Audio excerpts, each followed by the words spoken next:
Hi Leslie, Mary, and others. Hi Sarah, how are you? Both there. Hi Mary and Sandra then. Good to welcome you. Uh, how are you today? What sort of day have you had, folks?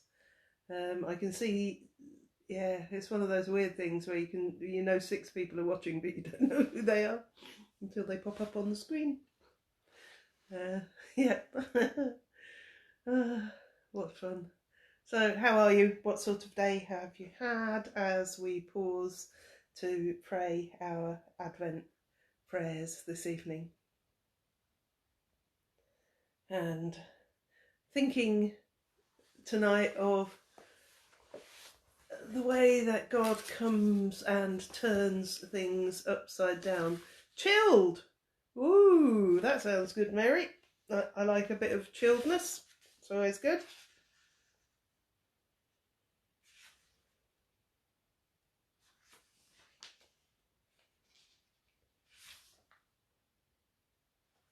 So, hi Joyce, how are you? You going prayer hopping tonight?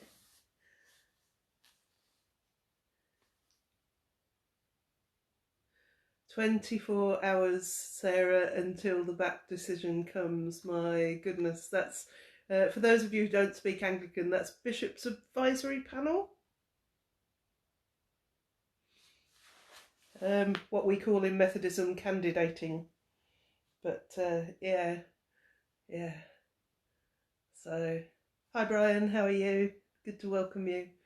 So, pausing to share some Advent prayers. We'll give it a few minutes. The cat is wandering about here somewhere.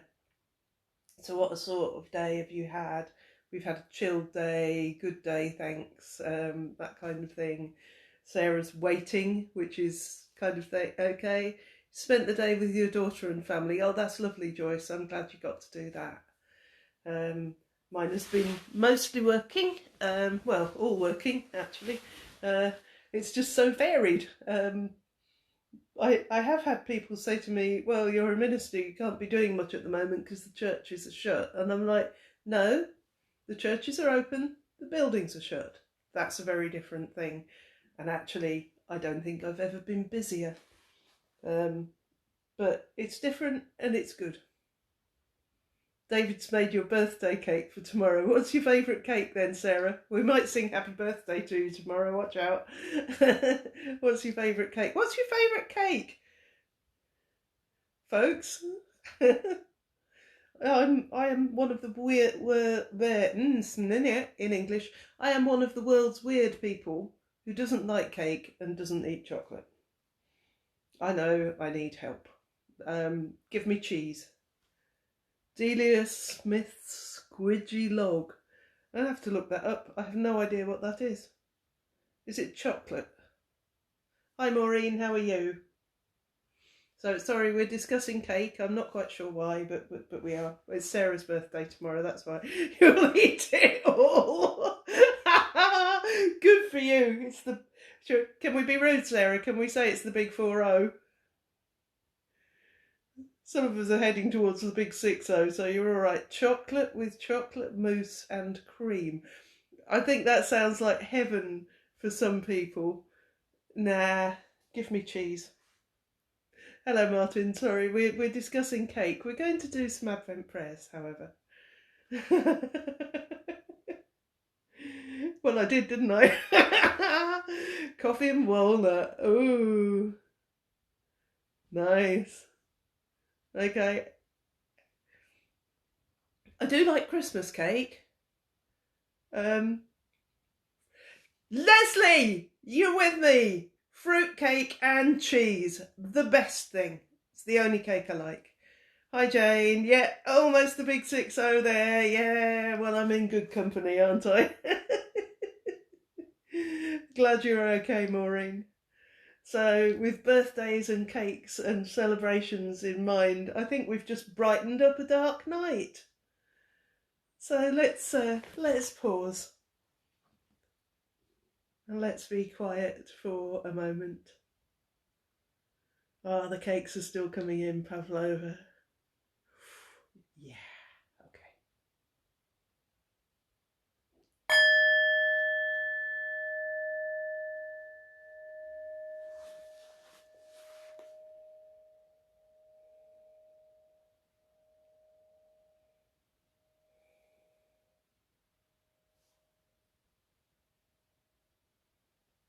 So continuing this evening, back after a little diversion to chat about Hild yesterday, to David Cole's Advent Reflections, Celtic Advent Prayers. Yeah, so thinking of the one who came and turned the world upside down.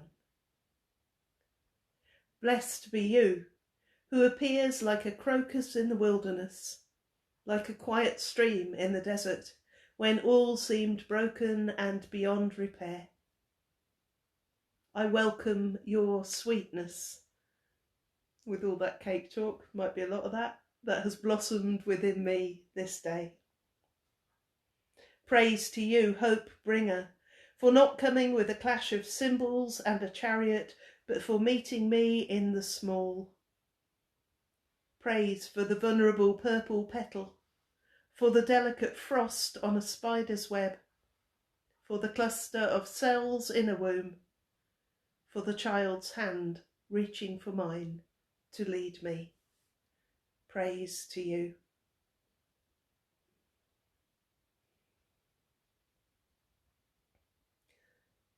Sacred One, weakness reaching out to the weak. Thank you that you do not overwhelm the broken with your strength, like the mighty dispensing charity to the unfortunate. You do not offer painlessness, but you bind our wounds with your mercy. You stand with us in our need, that you may protest alongside us. Be with all who feel fragile and small and skinless this day. The sacred sign of crocus hope for the hopeless in the long desert, the ridiculous presence, letting us know that we are not alone. I like that, the ridiculous presence of Christ, the ridiculous presence of a God who would take on flesh and come and dwell among us. Ridiculous. It's completely and utterly bonkers, isn't it? Completely and utterly bonkers. I like to worship a bonkers God. There we go, hang on, just shifting that.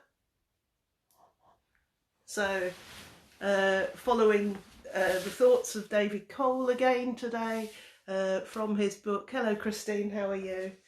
And he asks us today to, as looking at preparation and the way we're still walking with preparation, I'm going to share a few thoughts as well from Christine Syne, who is an American theologian who I've known and worked with for a few years now. But he wants to, David Cole wants to take us to the Book of the Kells, or the Lindisfarne Gospels, absolutely stunningly, beautifully illustrated Gospels that were copied painstakingly by hand and illuminated. So those fabulous illuminated pages that you see where letters contained pictures of angels and people and trees and creation, and really celebrated. And they were transcribed by the monks and nuns. So in these absolutely beautiful books, he asks us to look at the Chi-Rho monogram, Chi-Rho, sometimes known as the Incarnation initials, in these beautiful gospel books. So the artwork was supposed to be a doorway, a bit like an icon is, to offer a contemplative and meditative way into the story of the life of Christ. First two letters, hi Norman, of the Greek alphabet, spelling the Greek spelling of Christ is the K rho, so the CHR. Christ is shaped like an English X.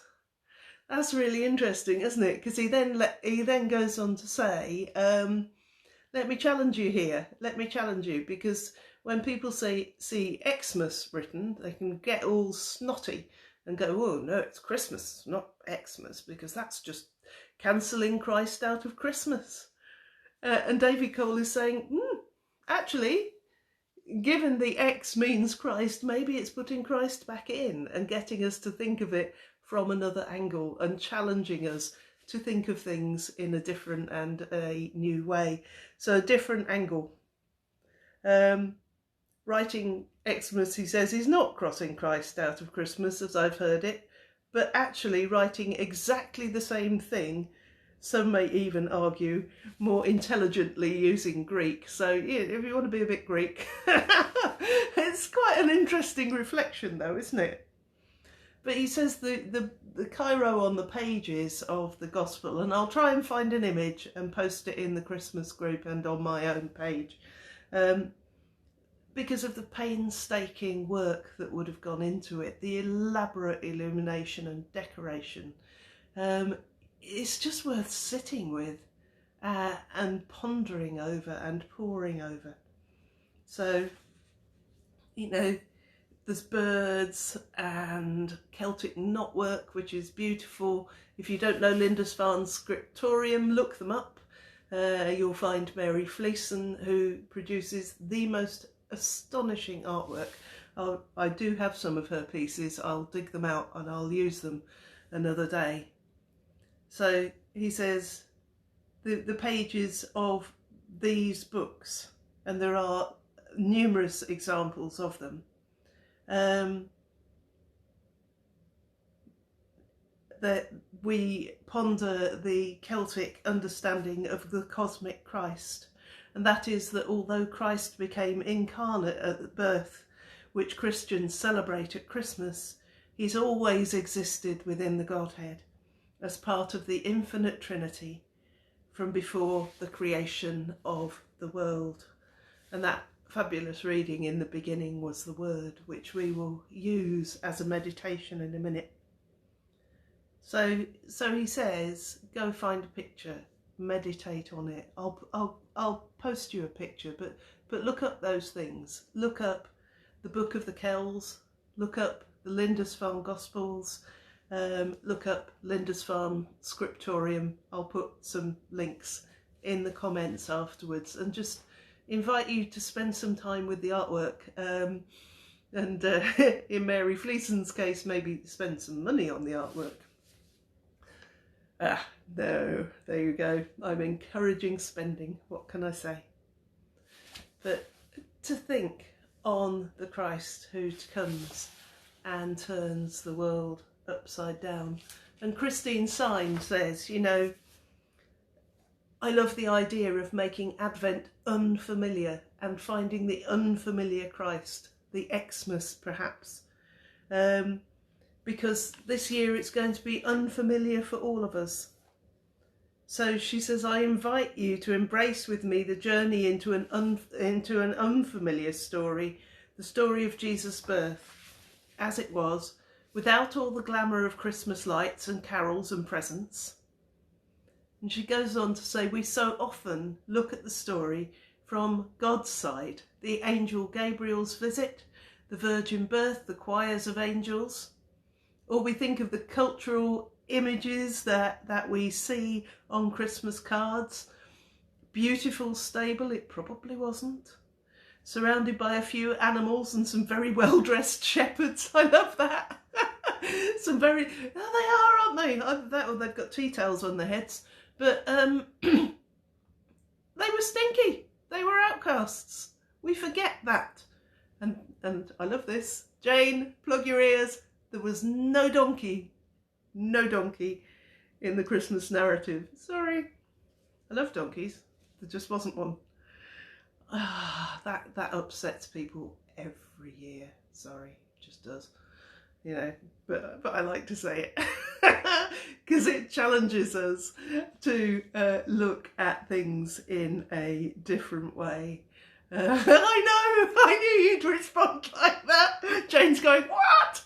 There was no donkey. We don't know how hi Joe.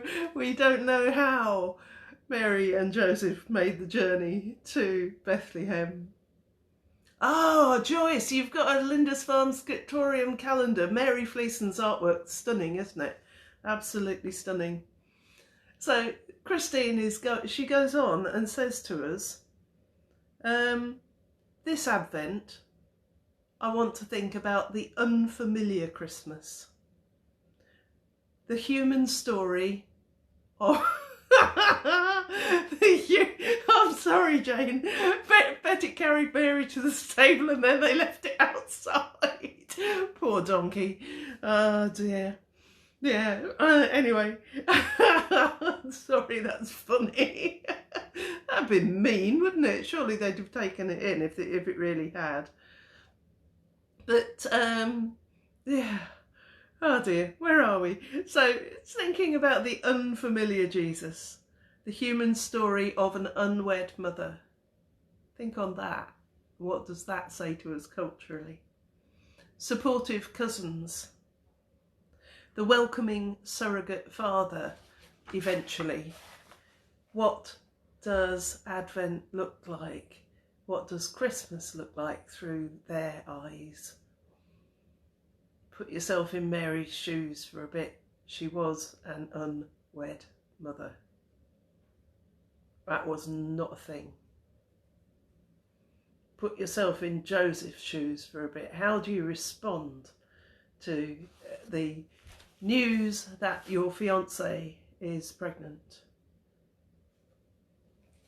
Maybe even taking the glamour out of it, put yourself into the shepherd's shoes as they ran down that hillside to visit the Christ child.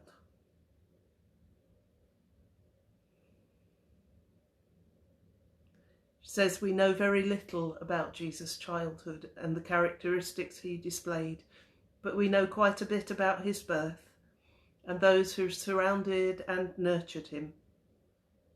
What we know should stir up a lot of questions and a lot of emotions for us. Why did God choose such a vulnerable young woman to give birth to the Messiah? How did Joseph feel? What was it like to be a refugee in his day and age? Hi, Sue. Jesus may have been vulnerable and possibly even rejected and despised from his birth. Yet he was obviously loved, not just by Mary, but also by Joseph, who kept them both safe. Challenging stuff. What happens when we begin to look at the story from a different angle? What happens if we put the X, the Chi-Rho, into Christmas and receive the truth that Jesus was and is always a part of the Godhead? So we offer the words of John chapter 1. In the beginning was the Word, and the Word was with God, and the Word was God. He was in the beginning with God. All things came into being through him, and without him not one thing came into being. What has come into being in him was life, and the life was the light of all people. The light shines in the darkness, and the darkness did not overcome it. There was a man sent from God whose name was John. He came as a witness to testify to the light so that all might believe through him. He himself was not the light, but he came to testify to the light. The true light that enlightens everyone was coming into the world. He was in the world, and the world came into being through him, yet the world did not know him. He came to what was his own, and his people did not accept him. But to all who received him, who believed in his name, he gave power to become the children of God. who were born not of blood, or of the flesh, or of the human will, but of God. And the Word became flesh and lived among us, and we have seen his glory, the glory as the Father's only Son, full of grace and truth. I love those words, full of grace and truth. The one who comes to turn the world upside down, who challenged assumptions of many, who sought justice, loved mercy, and walked humbly among us. Those stories are remarkable. We need, perhaps, to take away the romanticism that sometimes gets attached both to Christmas. We do like tinselly angels. I don't think they were very tinselly. Angels tended to turn up, and the first things that angels generally said to people, and these words were said to Mary and to the shepherds, was, "Do not be afraid." So I don't think they were very tinselly. I think they were a bit scary. And they do this appearing thing. Unexpected. Bit scary. Read some descriptions of angels. Read Ezekiel's descriptions of angels. More like fire, Sarah, absolutely. Scary things, angels. No, no donkey, no tinsel. I'm an awful human. I'm wrecking Christmas for everyone. Ooh. But it's worth encountering it because it challenges us. We've got these cosy notions. And I think it was all a bit fierce. A bit like we were saying yesterday, the Celtic saints and their prayer practices were a bit fierce. Just, it wasn't soft and gentle, wasn't sappy, wasn't chocolate boxy. It was a bit fierce. And the reality of the story with the unwed mother and what could have happened to her and the vulnerability of all of them is huge. And yet God comes and walks and works in that way, looking for justice and mercy. So I want to just share with you a bit of a litany, a set of words that, it's worship, it's worship. So there is a refrain here, and the refrain is, "May your kingdom come, may your kingdom come." I say kingdom, which is about community. You can say kingdom if you want to. But yeah, for me it's about community. And hi Bev. And so often we hear about the communities of God. And that's what Hild created at Whitby. That is what the early Celts created all over the place. These kingdoms of God. So into places of conflict, may your kingdom come. Into the hearts of terrorists, may your kingdom come. Into the hearts of soldiers, may your kingdom come. Into the hearts of politicians, may your kingdom come. Absolutely not. To be fair, Katie says birth is not soft and fluffy. No, it isn't.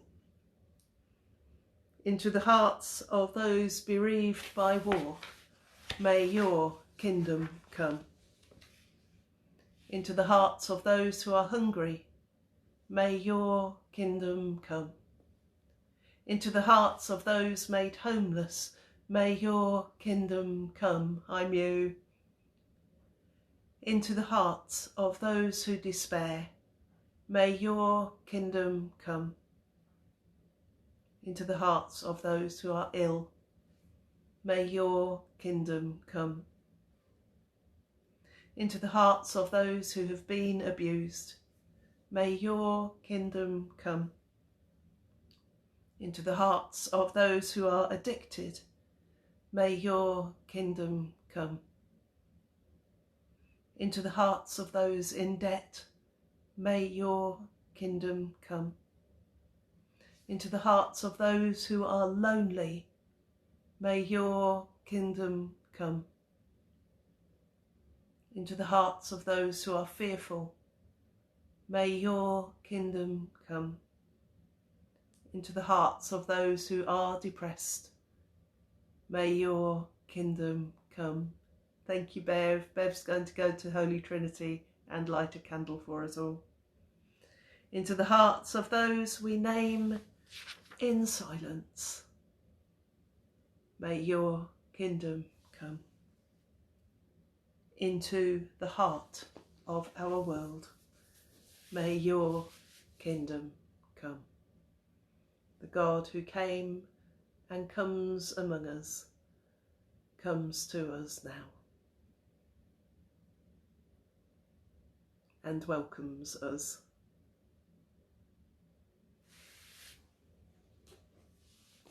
So, how are you praying, and who are you praying for this night?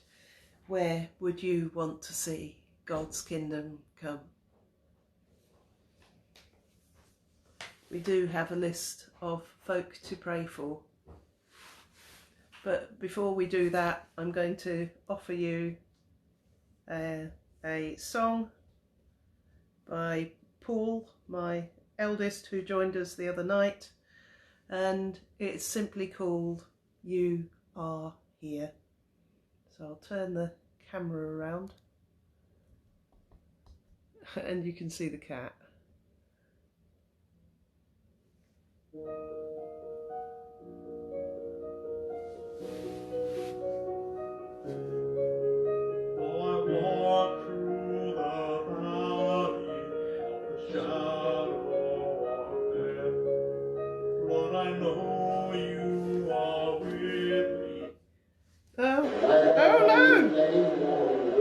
I don't know what happened there.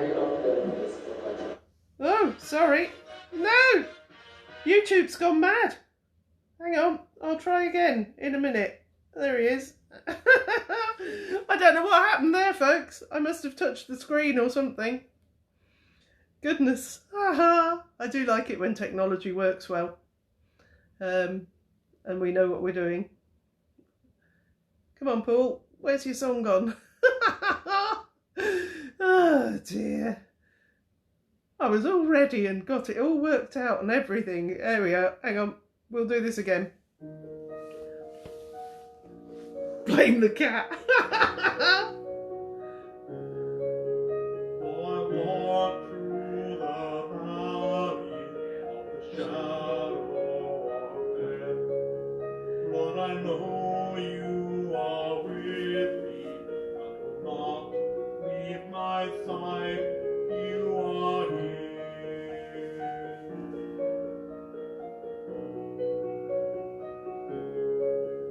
Though the darkness surrounds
There's words, you are here, even though I sometimes doubt you, you are here, even when my faith is frail.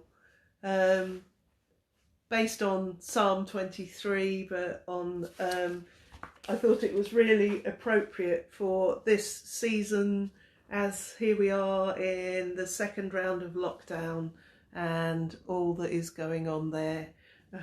He's here now. He's going to knock the camera over any minute now, aren't you, Marley? But yeah, just sharing those thoughts and words. Cat's tail in your face. Yeah. So how are you praying, and who are you praying for this day? Just listening to the news this evening, listening to Greg Fell from Sheffield City Council this morning, on him saying, you know, when we come out of all of this, this second national lockdown, actually it's not going to be easy, it's not going to be over.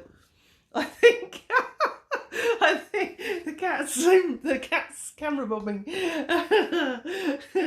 So I think you know, some people have been really hopeful. There's been news of a vaccine.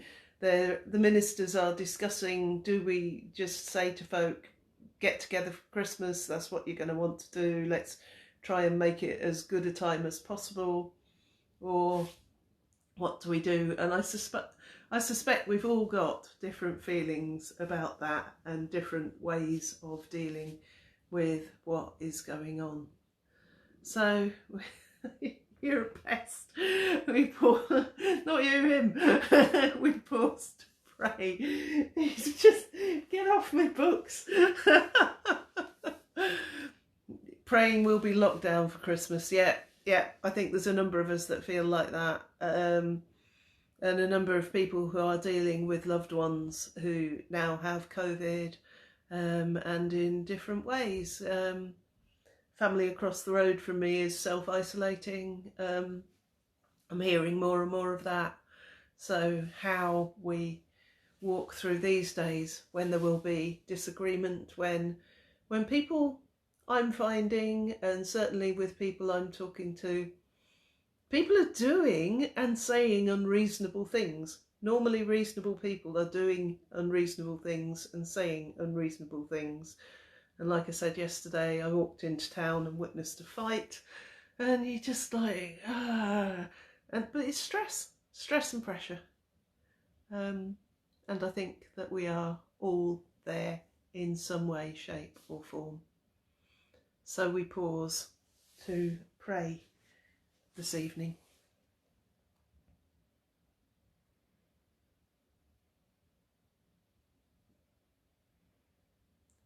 O Holy One, soft of foot, keep vigil with us as we lie down this Advent night, against the deep, broad, pregnant sky. For in this dark and lonely place only stillness will do, so that I may know how silently the gift is given, so that I may feel the joy that rises in me when I cannot raise myself, so that I may sleep in peace that you are here. Keep vigil with all who need your presence this night. Maureen hasn't seen her family since last Christmas. No, I haven't. I've seen some of mine, not all of them. Some of them, again, I haven't seen since last Christmas. That's hard. It's hard. And I don't think I'm going to see them this Christmas. And I suspect you'll be the same, Maureen, won't you? It's hard. So we pray this night for those who have asked for prayer. We pray for Diane, Charlie's cousin. For Sue, who needs a tooth out and is afraid. For Jane and for her mum, and for all who are caring for her mum. With Abhishek for his sister. For Helen's grandson and son-in-law who've both tested positive. For Charlotte, who sadly needs more treatment for cancer. for Sarah as she waits for news on the decision from the church. For Teresa, who says, God knows the details, I want to break through. For Joan and for Michael. For Blake. For all who are struggling with anxiety and stress and pressure and even depression at this time. And many are. And hello, Freya, and that's okay. Anxiety, stress, depression is often a reality. It's said that depression is the sickness of the strong. I said on a friend's prayers last night, I suffer from depression and anxiety. I take tablets. I've had time off for those very reasons, and it's not a lack of faith, and it is not a lack of trust in God. It just is. And in fact, for me, the experience of it, the first time I really had a crash, which was about 20 years ago, something like that. Yeah, maybe a little more. I found my faith deepened because those wonderful words from Psalm 139, even in the depths, I am not away from you. So for any who are struggling at this time, God's word to you is it's not a weakness. Even in the depths, I am there. Even in the depths, I am there. So, it's okay. And perhaps rather than trying to hide how we feel, it's better to acknowledge how we feel and actually to be real. I think that helps others, and it stops us feeling guilty. Yeah, people think you're a really strong person in every way. You've always had anxiety. Thank you for sharing that, Jane. That's brave. There's a lot of us that are there, and it's not a weakness, and it's not a fault or a failing. It just is. And it's okay to be you. And the Christian walk of discipleship is not about being happy all the day, is it? I think that's why I love this time of year so much, and why I wanted to do this Celtic Advent prayers, because that theme of the light shining in the darkness, my favourite Taizé chant, within our darkest night you kindle a fire that never dies away. There's something very gritty about that. And in my pastoral letter today, Sarah says, anxiety is creativity and a creative brain with nothing to do.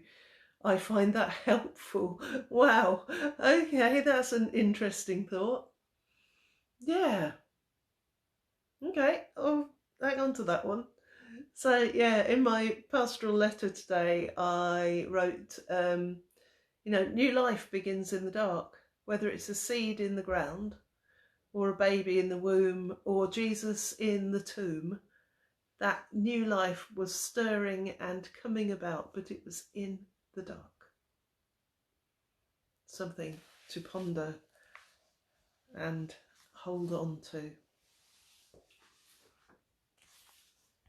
Sorry, I'm not quite sure how we got there, but anyway, we did. In the midst of prayer. So we pray for our world, for those who are making decisions, for those who are struggling with those decisions, for those whose families or friends want different things to them as we go through this season, for the peace of Christ to be deep within us. So watch with us, Divine One, and watch with the slow and the suffering and the little and the lost. Keep with the sleepless eye through this long night till light is come again. So before the first snowflake, before the first glimpse of green, before the sun pulls back further the dark drapes of the bay, here in this night, give a sign of your blessing, that we may trust the new thing happening, little by little this night. New light begins in the dark, whether it's the seed in the ground, the babe in the womb, or Jesus in the tomb. New light begins in the dark. Oh, Claire, until you had PTSD, you didn't really appreciate how physically ill you feel. Yeah. Thank you. You can't just get over it, can you? It's a very, very real thing. So I'm going to just close by offering you Paul's song again, I hope, and leaving you with the candles.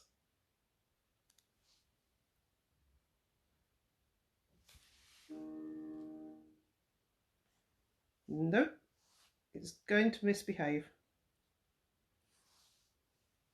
I'm going to try it anyway.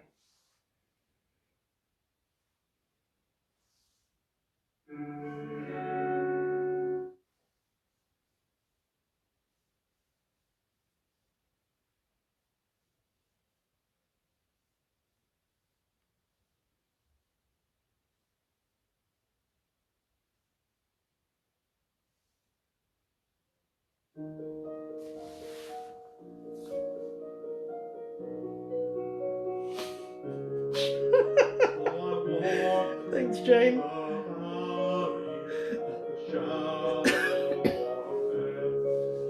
Lord, I know you are with me.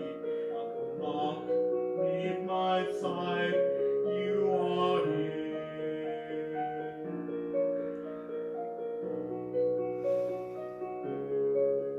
Though the darkness surrounds me, hems me in all sides, still I know you will guide me and will not leave my side. You are here, even though I sometimes doubt you. You are here even when my faith is frail. You are here beside me in my darkness, and your light will show the way.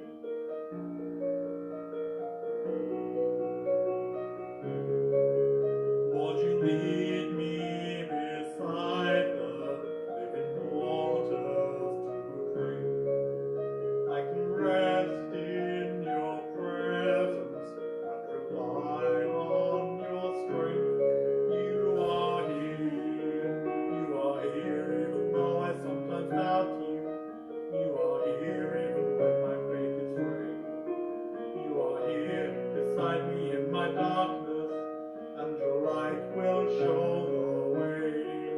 For the darkness is as light to you, and the night as bright as the day. You will my shield and portion be, and your light will show the way.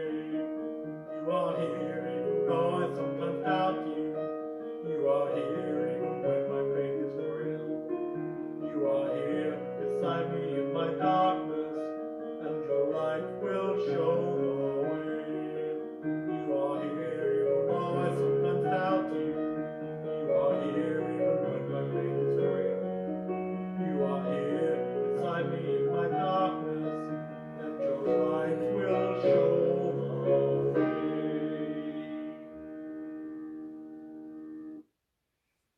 So even in the darkness, Christ's light will show the way. God bless you and keep you. Thank you for joining with me Thank you for praying with one another. Thank you for being who you are.